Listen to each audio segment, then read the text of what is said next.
Welcome everyone to another edition of Play It Through, and on this edition it's another one of these great Mario Bootleg titles. This is Super Bros 17 Fighting of the Mali Lugi. Basically, it's Chip 'n Dale Rescue Rangers, but with Mario. I don't know what possessed them to take a game like Chip 'n Dale Rescue Rangers and put Mario into it, other than it's a platformer, but yes, here we go. I'm going to be playing as Mali, or Mario, and there's not a whole lot of changes to the game overall, but they do end up changing not only Mario and Luigi, or Mali and Luigi sprite, but also a few of the enemy sprites as well, including Bowser instead of the giant dogs, though this is the only time we see the big enemy there, so instead of having Bowser later in the game or as the final boss or anything, he's just in this level, as well as the smaller enemies in this stage, and then one other are Yoshis.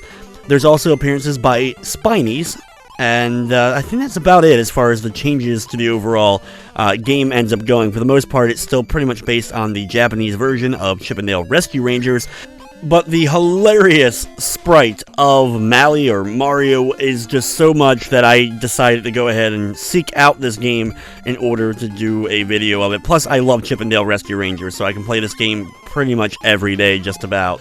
So I figured it would be fitting to check out this as the next bootleg I ended up covering. And you heard right, there are 17, in fact there's over 17 numbered Mario bootleg titles for the Famicom and other NES clone-type systems. Mario 16 is, Joe and Mac. There's Mario 14, and then there's another one that's both Tiny Toon Adventures 1 and Tiny Toon Adventures 2. They changed Hammer and Harry, Don Doko Don. Yoshi's Cookie got modified briefly and turned into Adventure Islands. Have been changed into these games.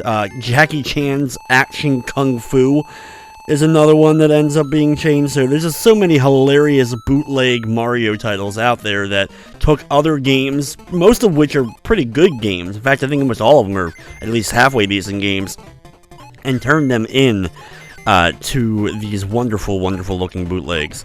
So I will complete every one of the levels, since it doesn't take too long in order to actually beat every one of the stages in Chip 'n Dale. So I will showcase all of that, but there really isn't going to be too much change. So it feels like some of the AI patterns may be a bit different for the bosses. I don't know, when I was practicing I had a little bit of trouble with a couple of them, but I was able to still get through it pretty easily and without too much fail. Like always, you have to be really careful jumping over the pots on the stove during the course of this stage, because falling into the pot is an instant death, so you want to make sure that you stay above as much as possible. You can pick up the pea or the pepper or whatever it's supposed to be, and it allows you to do more damage to enemies when you throw certain objects at them, though for the most part, of course, we're going to be avoiding and jumping and dodging over a larger portion of the enemies. Here we go with the next boss, the spaceship, and during this fight, he seems to throw out more aggressively the aliens, or maybe it was just bad luck when I was playing. I just had some bad luck as far as timing is concerned. I also find, because of the change in sprite, it's a bit harder to actually catch the red ball, or the red rubber ball, or whatever it is that you use against the bosses of the game. I found it a little bit trickier to actually time it to pick it up after you throw it, like catching it in mid-air. That may just be me messing up, or that just seems to be something maybe with the sprite that is just causing me to mistime it a little bit. Either way, after beating level B, we're going to move on to level A here, and this is the one that introduces us to the Spinies, having them crawl along the platforms and even going into their shells. So it's actually really cool. I think this is one of the better of the enemies that is actually included in this from Mario. It would have been nice to see some more enemies included overall in this bootleg, since it is, supposed to be Mario-based. But either way, we make it to the top of the tree and battle the owl, who moves back and forth, throwing out his feathers before descending and then immediately ascending right afterwards. Just like before, throwing that rubber ball up at him in order to knock him away and move on to letter C. I don't know if any of the text is changed up between the levels, since it is all in Japanese. I'm going to be skipping most of the cutscenes, though, between it, just to kind of get into that next level, since you're probably pretty familiar with the story, and they didn't even replace, Gadget with Peach or anything. It's just Mario and Luigi as Chip 'n Dale, and everyone else is the same. It would have been funny to see maybe Peach as Gadget, or you could have had Monterey Jack replaced by somebody. I don't even know who you would. Maybe a Wario or something. Just anything to make it more interesting, or maybe including, of course, like a Toad in the game. I do also find it funny that some levels changed up the collectible objects, the flowers, that you collect throughout the whole course of the game, which kind of work like coins from Mario. In some levels, they're just like the normal sprite they always are, but in other levels, they're actually turned into the fire flowers. So it's kind of funny that they actually didn't change it for some levels, but did change it for others. Of course, we're going to use the invincibility as much as possible to get through the rest of this stage. This is one of the levels that does not have a boss encounter at the end of it, and move on to Zone D.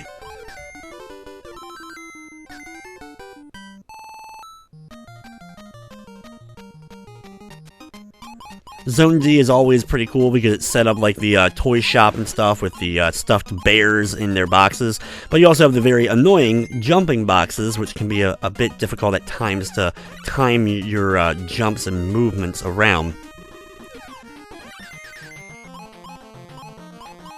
Here I'm going to go underneath all of the spinners. It's a little bit easier, of course, to take the lower path here. Also goes right towards the exit of the area, which brings you to the place with all of the rabbits that, like, bring up the rug. I always thought it was one of the cooler enemies, just because of that whole, like, animation of them bringing it up and trying to hit you with the bumps in the rug. Right after that, of course, is the giant walking, like, hawks or chicken hawks or whatever they're supposed to be. Either way, we're going to ignore most of the switches, but then press down the last one and then throw the box up in order to turn it off so we can get past all the wonderful rolling balls of death that were coming my way. In the next area, watch out for a couple more of the spinners going a little bit low before then starting to make the ascension up to the top portion here. Once up here heading right, you can jump over a couple of the bouncing guys, and the other ones you can just kind of run under with some nice timing. Wait a moment for them to make like a second bounce and then easily get past. For this boss, this is the robot with the nipples for his weak spot, throwing out a lot of like confetti like set of balls that rain down from the sky. It's kind of weird the way it works. Like I said, I feel like the bootleg has some problems where the AI works a little bit differently. Sometimes he rains down a ton on me. Other times it's one singular ball, and then other times it's, you know, correct like a normal amount of them. So I don't know. Some weird enemy boss patterns are the only weird thing I've kind of noticed. With level D done, moving on to letter F. Here, wait for the balls to kind of go past before we can jump over the little tiny pits as we're making our way over to the right side here. Over here, we're just going to run on the bottom portion, as you can outrun like all of the giant boulder-like balls that are going to slowly roll through, except for the very last one. You have to jump up to the middle platform. Now, this is the like weirdest room in this game. It's the room that I hate the most, only because timing the different platforms to pop out of the walls can be a bit tricky. Sometimes I can accidentally end up falling down into the abyss below and lose a life that way if I kind of move too quickly, or I get certain platforms to start coming out of the wall before I should, basically. But if you take your time and time it right, you should have not too much issue getting to the top here. And thankfully, though, there is no boss for this area. We just get to the very top of this spot and move on to room or zone E, which is one of the more unique levels in the game because it actually contains 2 items that you don't actually end up seeing anywhere else in the game.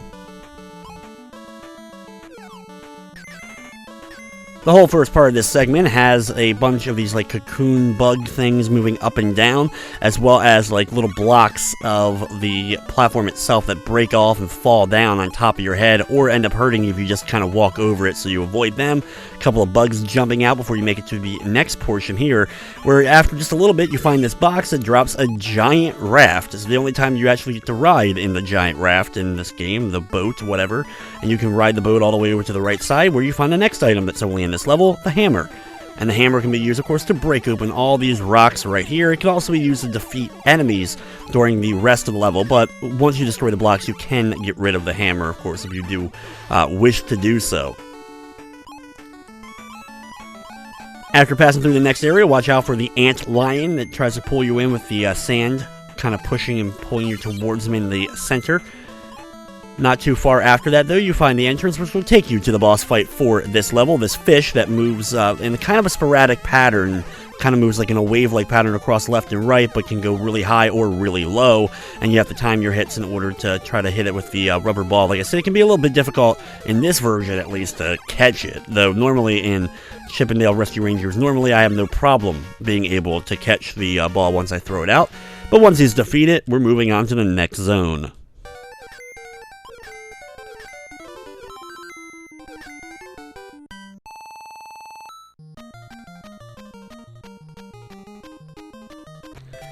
Zone G is another one of my favorites in the game, mostly because it is a casino-themed level, which is always a win for me. This is also the last area of this part of the map, and then we blast off in the rocket to go to the last set of 3 stages. There's a lot of mafia lizard kind of guys during the course of this area that we're going to avoid a lot of them by going over the top portion, and then in the next room you'll have a bunch of the football-playing rhinos that will immediately start charging towards you, knocking blocks out of the way. It can be a little bit difficult to kind of get over them because they take up so much space, but a nicely timed jump will allow you to get over them. I find the bottom portion a little bit easier, and then we're going to throw these items out of the way before heading on through the door to the 3rd area of the stage. Now during this area you have more of the rhinos, the football rhino guys, and they're going to charge once again, but we can just time our jumps accordingly and be able to kind of bypass them. Once we make it to the door at the end though, it's time for the next boss, this casino cat, which ends up throwing little coins at you, as well as the hardest part of his level being that there are spikes lining the floor, so you have to kind of be careful watching out for the spikes. It's very easy to walk on top of them, as well as avoid the coins that he throws out while you're throwing the rubber ball up at him and complete Zone G.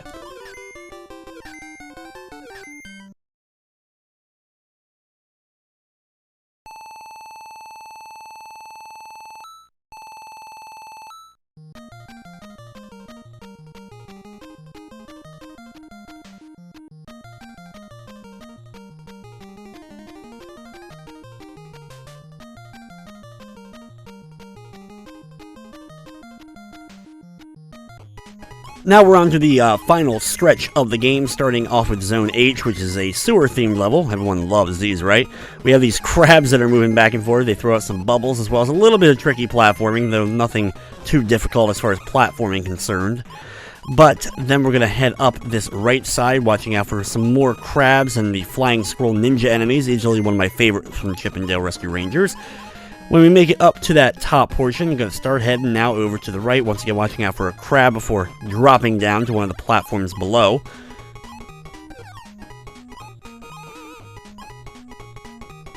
Moving on to the next portion of the level, we have more of those guys that kind of clone themselves and turn into you, which is kind of funny, of course, because they still are cloning themselves into the Mario-based sprite here, as far as this bootleg is concerned. We're going to take out all the bears by just kind of jumping over the top portion and let them go away. It's easier to deal with in that way, and at the end, we move on to the next zone.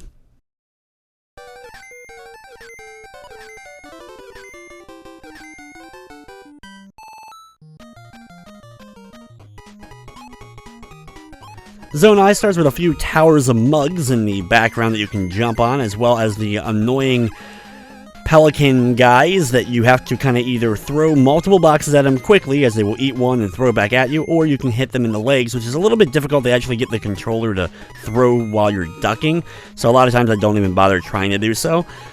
If at all possible, of course, I just take the other path of just running and trying to get past them by jumping over them when I can. You'll also notice that the flower icons have changed at this point in the game, as we now have the fire flower from Mario representing them, which is just one of the few oddities that this bootleg ends up providing us with. Good old Monterey Jack shows up to run through the gate here after finding the cheese, and then we move on to the next portion of the level, which brings us back to the Yoshis, or maybe they're supposed to be the Mecha Koopas from Super Mario World. Either way, we're going to grab this invincibility and use that to run through, destroying a lot of the enemies during the course of this section of the level. Then we make it to the boss, which is this caterpillar that when you hit him, he comes back to the center of the screen. He'll also then break apart into 4 pieces, with the middle of his head, just kind of staying there at the top, and then his body and legs, which will fly down below and break apart and then reform after bouncing once away, and then come back to form in the center. And it's pretty easy to kind of time it so that you can get away from him, since he only breaks apart in the middle of the screen. But once he is done, we have completed Zone I and moving on to the final zone of the game, Zone J. The final level of the game, Zone J, is easily one of the best songs also in the game, that is for sure. It's a little bit tricky to kind of get through this level with all the conveyor belts and a lot of the enemies taking up a good portion of the screen as well, like in really small areas where it can be difficult to actually jump and get past them, starting off with the rhinos here, which even if I get hit, thankfully there are a few items that you can grab to replenish some of your health. In the next segment, we have the weasels and the lizards that are throughout most of the rest of the stage here. The weasels are a little bit more annoying because they not only take 2 hits normally unless you have the power, which even then sometimes they can take multiple hits, it seems like. At the same time, the lizards will be able to throw out their hats towards you. You can kind of stay right here for a moment and let a couple of them walk over you. Watch out for all the ones on the left side here. Just kind of head to the lower left corner, wait for them to pass, and then start heading upwards. Here you're going to use the boxes in order to hit these switches to turn off the axes that are moving up and down. And then you're going to head over to the right side here on this conveyor belt, which I'm going to let this first weasel kind of just fall into the pit and then deal with the other ones afterwards. The lizard in the center and then another one of the weasels after that, which sometimes ends up taking 2 hits, 1 hit depending upon my luck. Seemingly, I don't know what's going on quite with that during the course of this, but either way, we're at the very end here in Battle Fat Cat. Instead of Bowser, we have Fat Cat with his cigar, one of the coolest bosses of all time, just because he has a cigar. And we have to watch out for the Ash while throwing the ball up into the air, and after hitting him just a few times, he's defeated, and we enjoy the ending to Super Bros 17. Which, as you can see, they put no effort in and didn't even replace Chip and Dale during the ending with Mario and Luigi, or Mali and Lugi. But either way, this is just another one of those odd bootlegs games out there that exist, and I plan on doing a few more of the Mario-based ones in the near future, so stay tuned for those. But with that, that's going to wrap up this episode of Play It Through. I'd like to thank you for watching, and of course, I hope you enjoyed.